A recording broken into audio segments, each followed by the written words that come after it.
In the sweltering heat of northern India, 1857, crowds would gather not by choice but by force, made to witness what many considered the ultimate desecration of both body and soul. In the dusty parade grounds of Peshawar and the ancient squares of Delhi, British colonial forces had perfected a method of execution that served not merely to end life, but to strike terror into the hearts of entire communities: death by cannon. Lord Dalhousie, Governor-General of India, would later write in his private correspondence, "The spectacle is as terrible as it is impressive, precisely the effect we seek in these troubled times." The practice, known officially as blowing from a gun, represented far more than mere capital punishment. It was psychological warfare manifested in its most grotesque form. The condemned would be led to a field artillery piece, typically a 9-pounder cannon, and tied securely to its mouth. At the parade ground in Lahore, where many such executions took place, witnesses described how the condemned were often forced to walk past the collected fragments of previous victims. When the cannon fired, the body would be literally torn apart, with fragments scattered across the landscape, a deliberate denial of proper funeral rites that held immense significance in Indian cultural and religious traditions. The method wasn't new to India.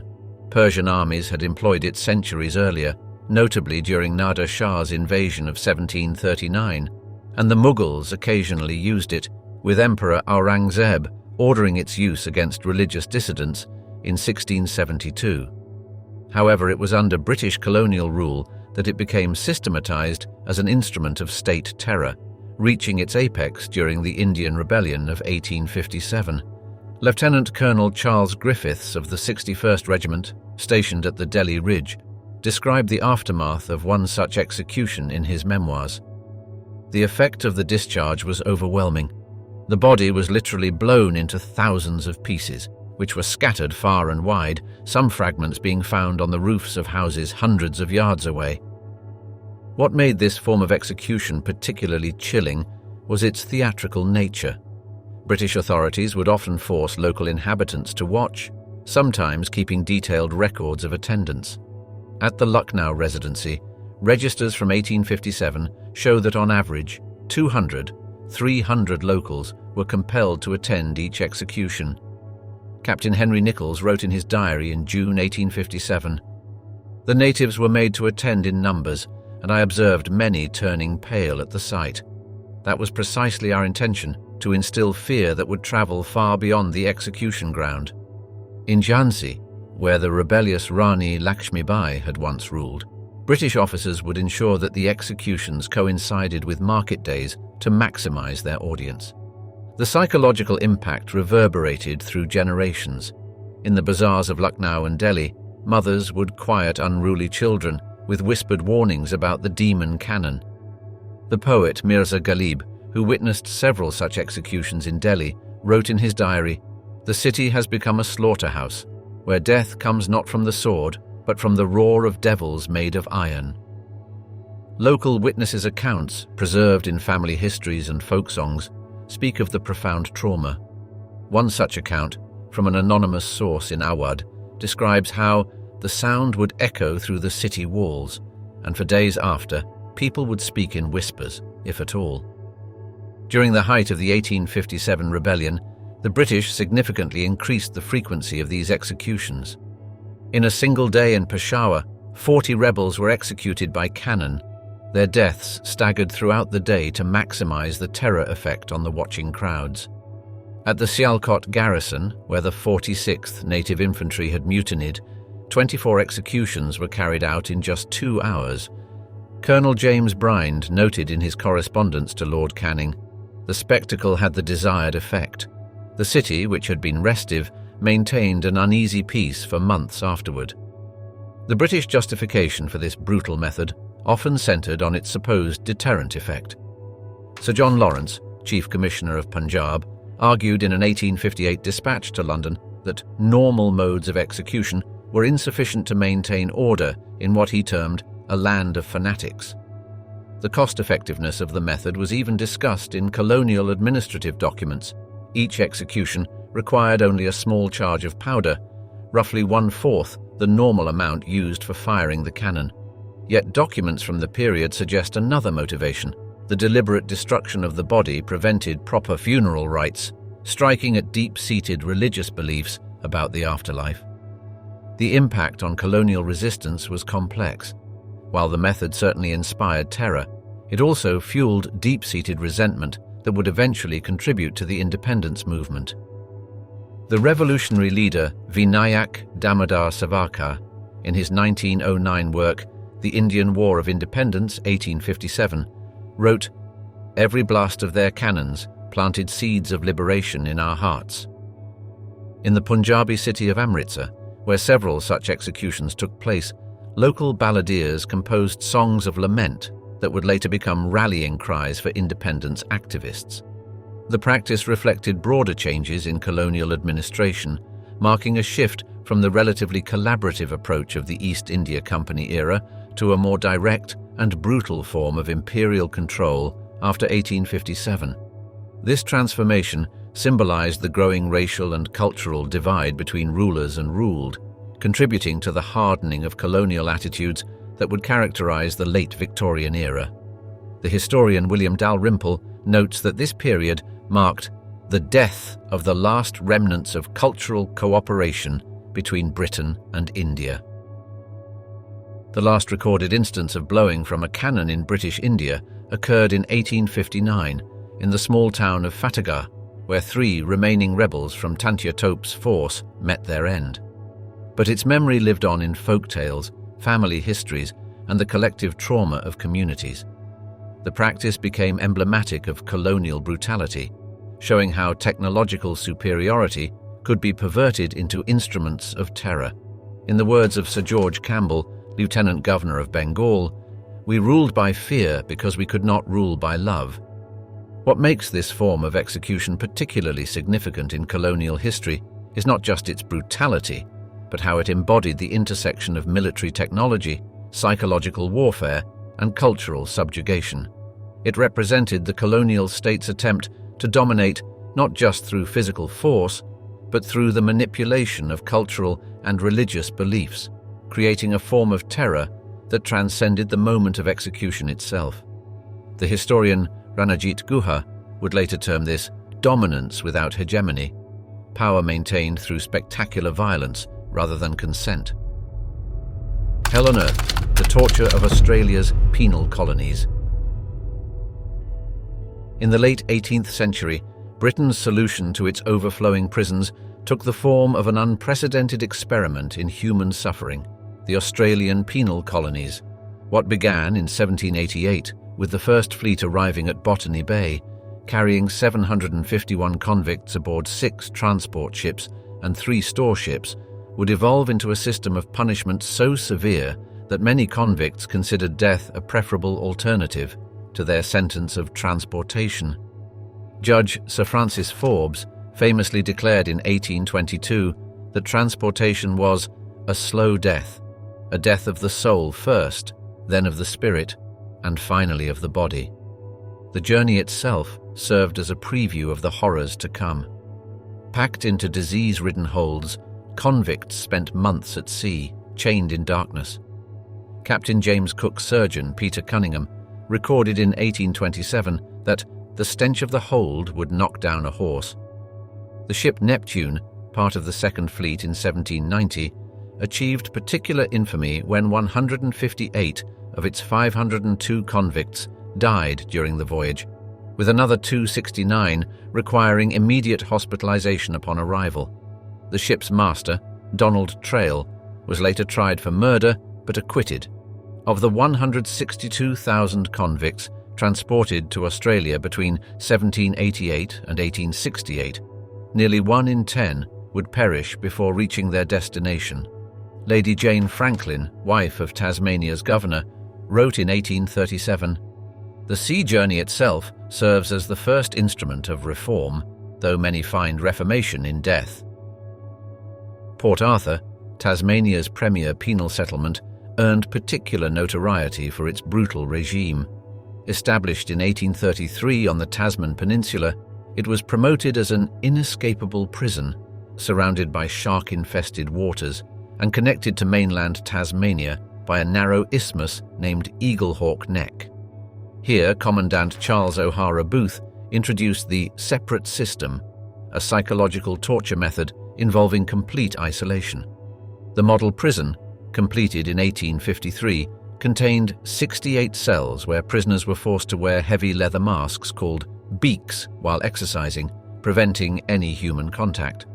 One former inmate, Robert Harris, who spent 3 years in solitary confinement, wrote in his diary, "I had forgotten the sound of my own voice." The prison's chaplain, Reverend William Ullathorne, observed, "The separate system produces either madness or destruction of the intellectual faculty." The infamous Norfolk Island, located 1,000 miles east of mainland Australia, represented an even darker chapter.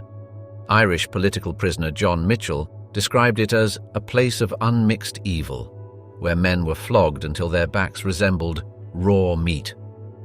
Commandant James Morrissey, who governed the island from 1829 to 1834, instituted a regime so harsh that convicts would draw lots to commit murder-sacrifice, believing execution preferable to continued existence under his rule.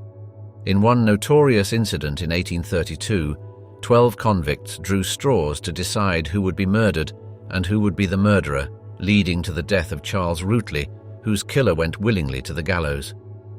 The island's reputation was so terrible that when Governor Ralph Darling visited in 1827, he reported, "Norfolk Island is hell on earth, a place of the worst description, where the vilest practices prevail." The labor system was designed to break both body and spirit.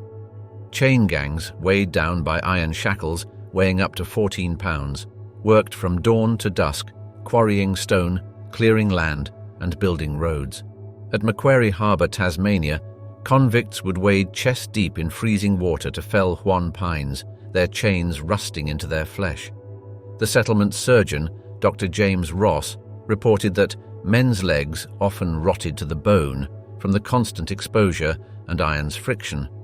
One particularly grueling project was the construction of the Great North Road near Sydney, where between 1826 and 1836, chain gangs carved a 264-kilometre highway through mountainous terrain, with many convicts perishing during its construction. Overseer James Mudie was notorious for forcing sick convicts to work, declaring, "A dead convict is better than a malingering one." Disease ravaged the settlements unchecked.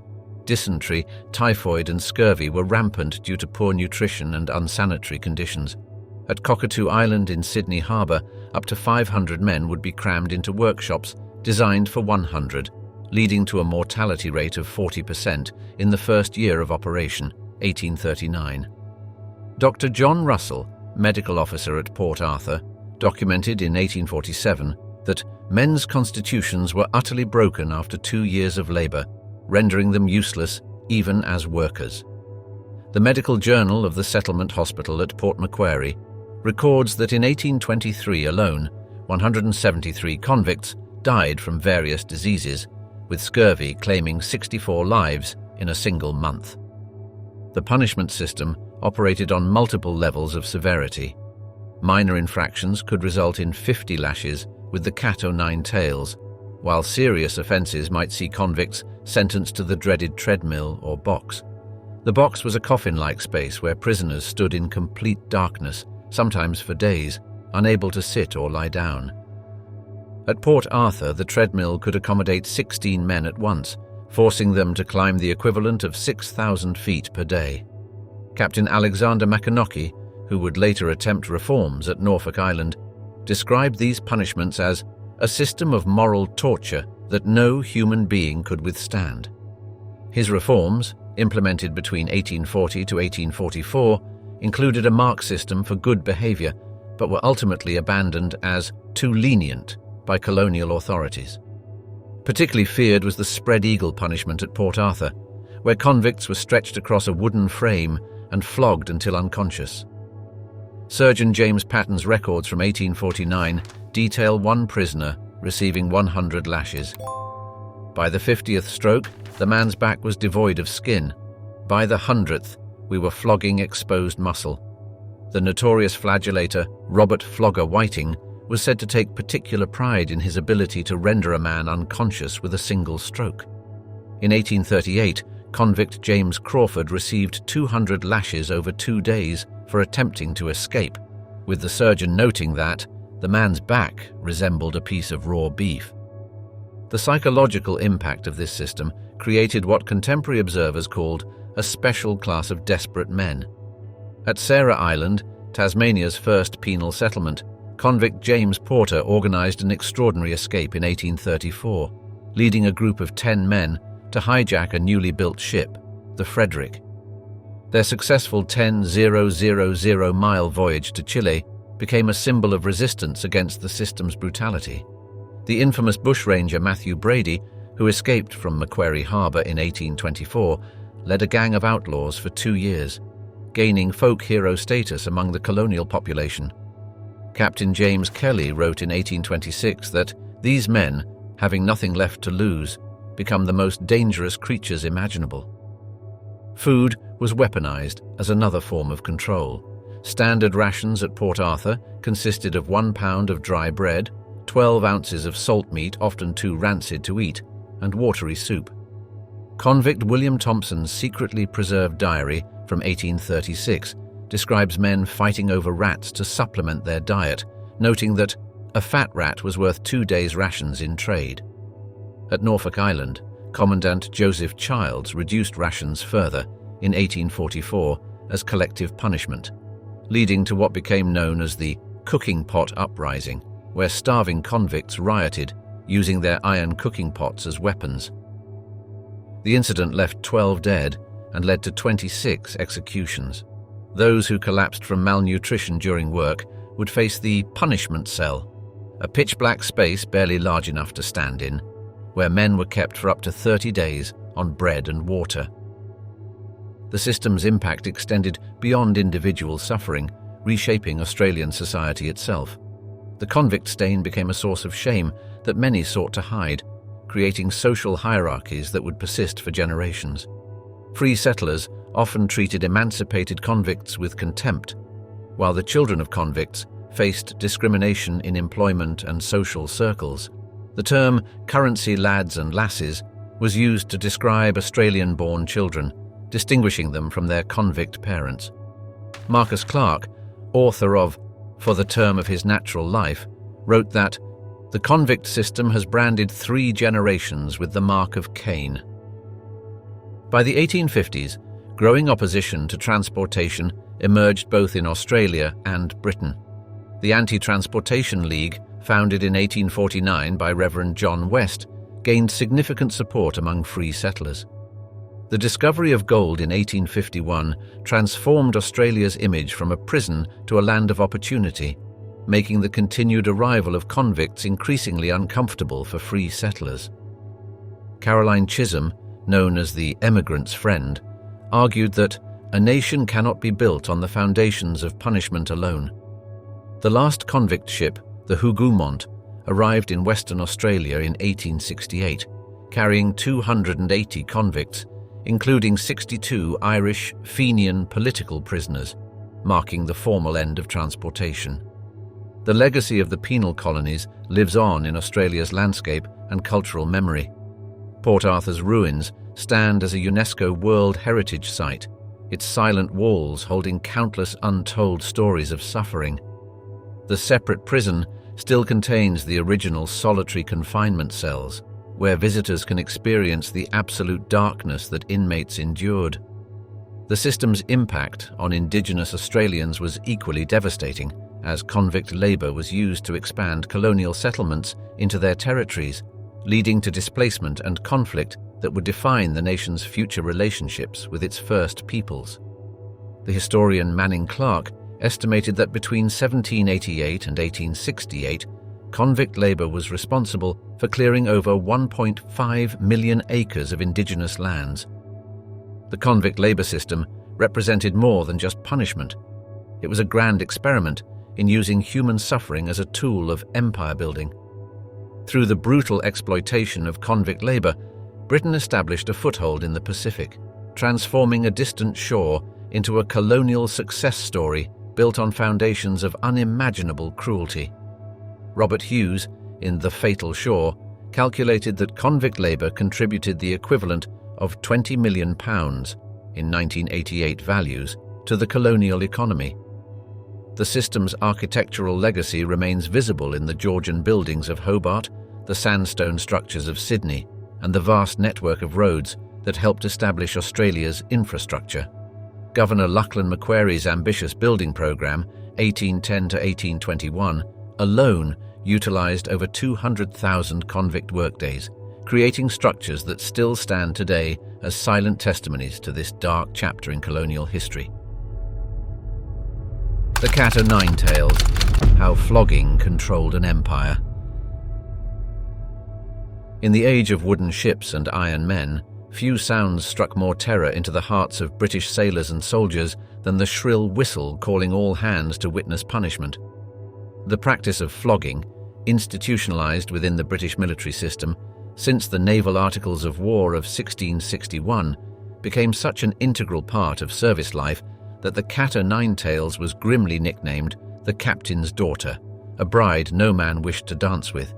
Admiral Lord St. Vincent, known for his strict discipline, declared in 1797, "Discipline is the soul of an army, and flogging is the soul of discipline." The ritual itself was a carefully choreographed performance of power, governed by the regulations and instructions of 1806. At precisely 8 bells in the morning watch, 8 a.m., crew members would gather on deck, forming a solemn circle around the mainmast. Lieutenant William Robinson of HMS Favourite recorded in his 1829 diary that even the hardiest sailors would turn pale at the sound of the drummer's call to punishment. The ship's articles of war would be read aloud, following which the unfortunate offender would be stripped to the waist and tied spread-eagled to a grating. The ship's boatswain, often chosen for his physical strength, would deliver the prescribed number of lashes with mechanical precision. HMS Victory's notorious boatswain, John Pound, was said to have such strength that he could draw blood with a single stroke. The Cat o' Nine Tails was a diabolically efficient instrument consisting of 9 waxed cords, each bearing multiple knots designed to tear flesh. Each cord was typically 2.5 feet long, attached to a wooden handle 18 inches in length. Each ship's cat was unique, carefully maintained, and stored in a red baize bag, the colour itself a warning. The Royal Naval Museum in Portsmouth displays several preserved examples, including one from HMS Vindictive that still bears dark stains from its last use.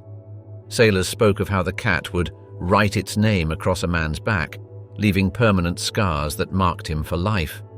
Captain Frederick Chamier noted in his memoirs that experienced boatswains would dip their cats in seawater and leave them to dry in the sun, making the knots harder and more likely to tear flesh.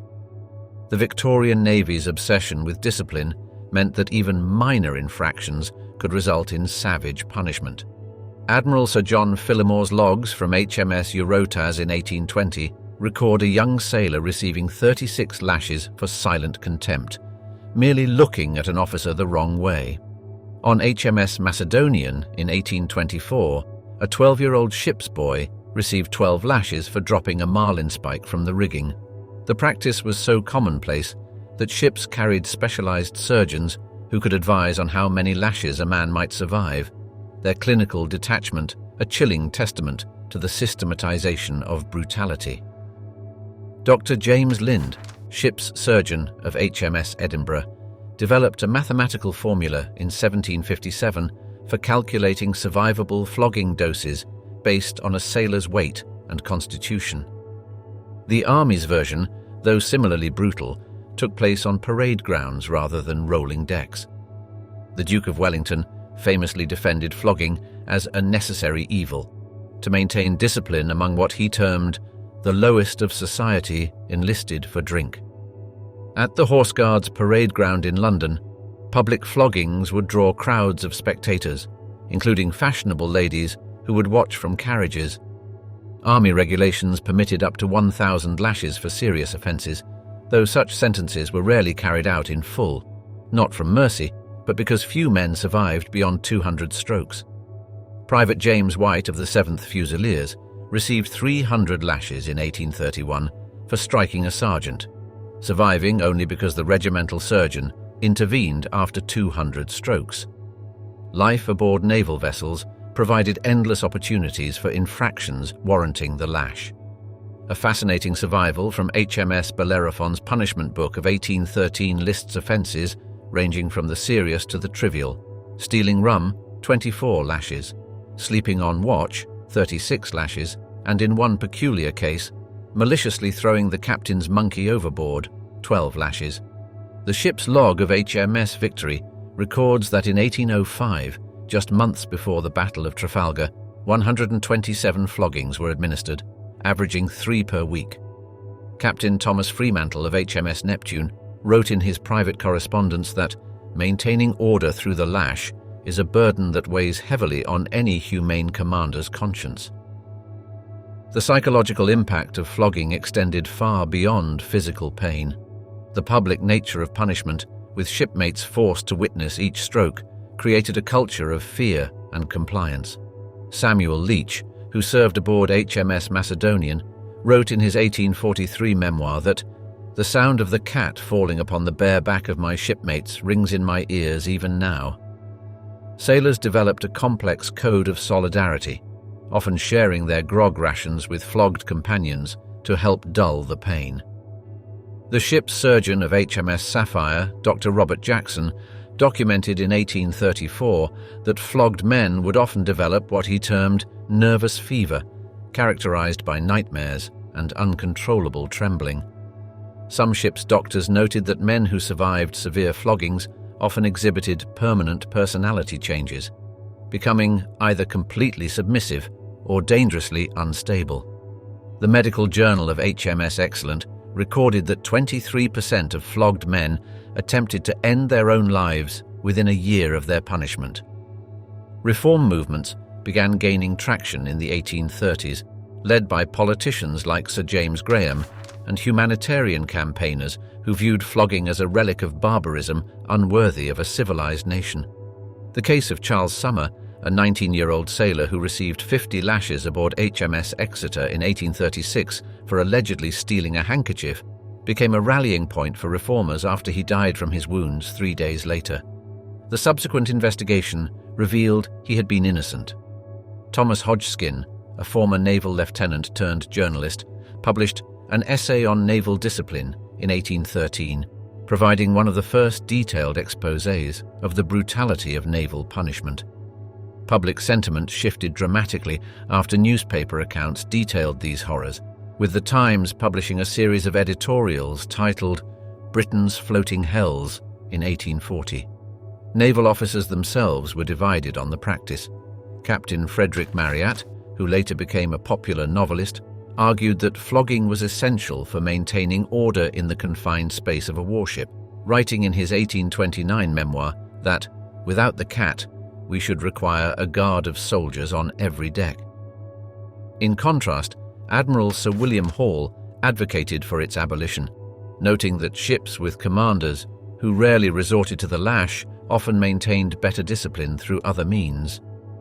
Captain Edward Pelham Brenton of HMS Spartan demonstrated this by running his ship for 3 years without a single flogging, achieving better discipline through a system of rewards and privileges.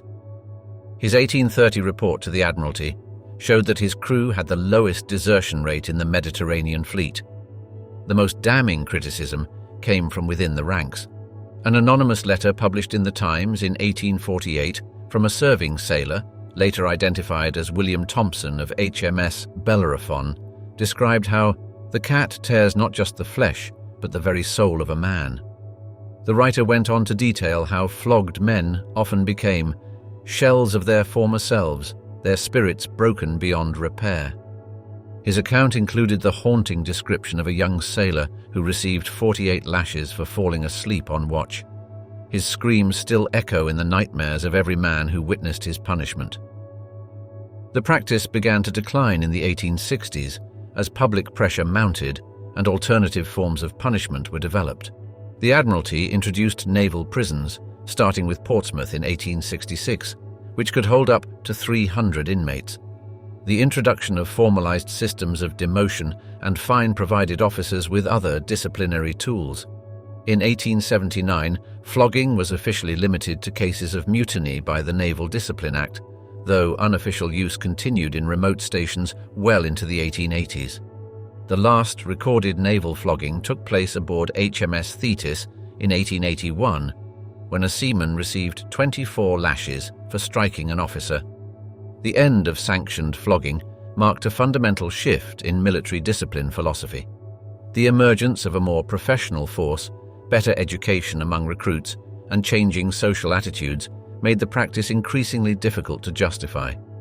The Education Act of 1870 meant that new recruits were increasingly literate and less accepting of corporal punishment.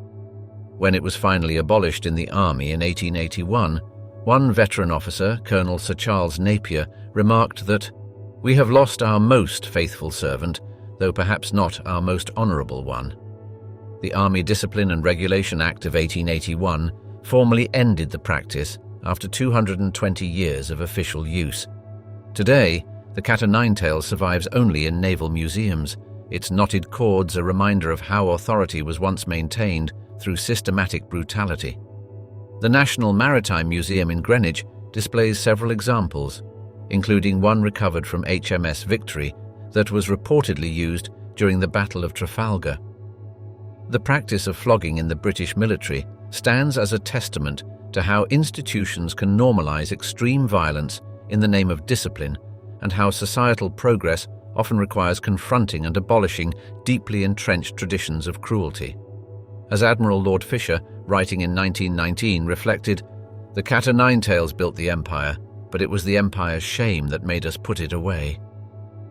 As we delve into the darkest corners of British imperial punishment, from the bone-crushing treadmills of Pentonville Prison to the psychological torture of the separate system at Port Arthur, we're reminded that empire was built not just on conquest, but on calculated cruelty. Perhaps nothing captures this more chillingly than the words of Norfolk Island's Commandant James Morrissey in 1830. "To break a man's spirit, you must first break his hope." The legacy of these punishments serves as a grim reminder of humanity's capacity for institutionalized brutality. The British Empire's vast network of punishment, stretching from the freezing chambers of Van Diemen's Land to the scorching cells of Andaman Islands, wrote its history in blood and broken spirits. Thank you for joining me on this haunting journey through the chambers of imperial justice. Remember, these weren't just methods of punishment, they were tools of empire, designed to break not just bodies, but the very soul of resistance. Until next time, keep exploring the shadows of history, where the echoes of chains still resonate.